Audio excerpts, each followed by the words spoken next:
Master, ladies and gentlemen, what happens when something gives you both joy and unease at the same time?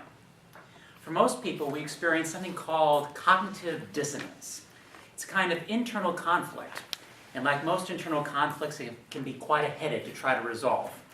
But instead of thinking of cognitive dissonance as just another headache, if we instead translate that headache into a puzzle to solve, we can put ourselves in a better place to be able to resolve the inner conflict.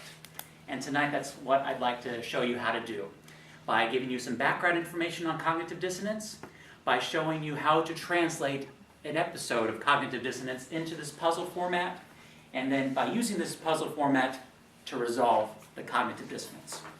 First, the background information. Cognitive dissonance, as defined by Merriam-Webster, is psychological anxiety brought on by holding two incongruous attitudes or more at the same time. So for example, the idea of a vacation can give you cognitive dissonance. You can be really excited about going to some faraway place and soaking up the local culture, but at the same time you just can't stand the thought of waiting in those airport security lines. A joyous attitude and an uneasy attitude, both held at the same time. Cognitive dissonance.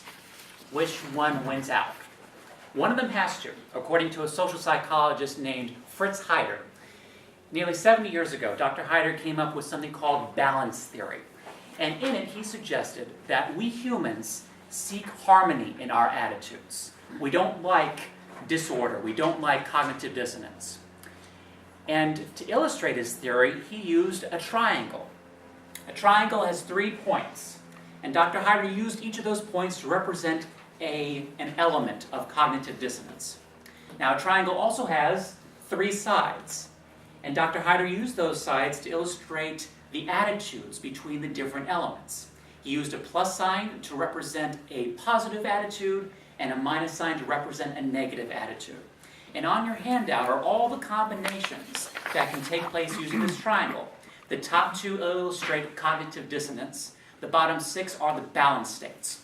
So the top 2 are the possible puzzles, the bottom 6 are the solutions we strive to get to. That's the background information on cognitive dissonance. And now, here's an example of how to convert something, that inner conflict in your mind, into a puzzle out here.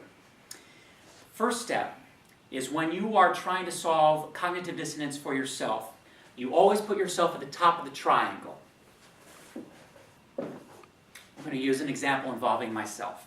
Something that causes me cognitive dissonance is an athlete by the name of Barry Bonds. How many of you have heard of Barry Bonds before? Okay. Pretty much everyone. All right.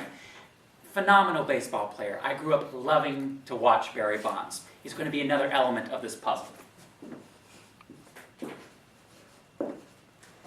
Because I have a favorable attitude towards Barry Bonds, I'm going to put a plus sign here to represent that attitude. Now, during the time that Barry Bonds played, a significant number of Major League Baseball players were suspected of using something called performance-enhancing drugs, or PEDs for short. Now, personally, me and many other baseball fans disapproved of the use of PEDs. They're a form of cheating, and they can have deleterious health effects on the people who use them. So PEDs will be the last element in this puzzle.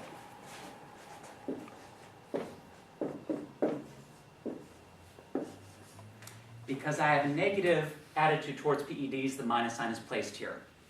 Now, unfortunately, towards the later years of Barry Bonds' career, in those later years, he became suspected of using performance-enhancing drugs. He's never publicly admitted it, but that suspicion caused enough conflict in my own mind to link the two. So I'm going to put a plus sign here. So plus, minus, plus equals cognitive dissonance.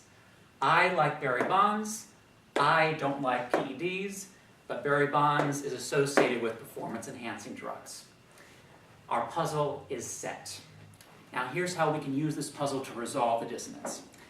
Dr. Heider suggested that one way you can get out of cognitive dissonance is to just change one of these attitudes right off the bat. Turn the plus into a minus or a minus into a plus. So for example, I could think that I don't like PEDs so much that because Barry Bonds is now affected, or rather suspected of using PEDs, I can't like him anymore. minus, minus, plus equals balance. No more cognitive dissonance. So that's one way you can do it.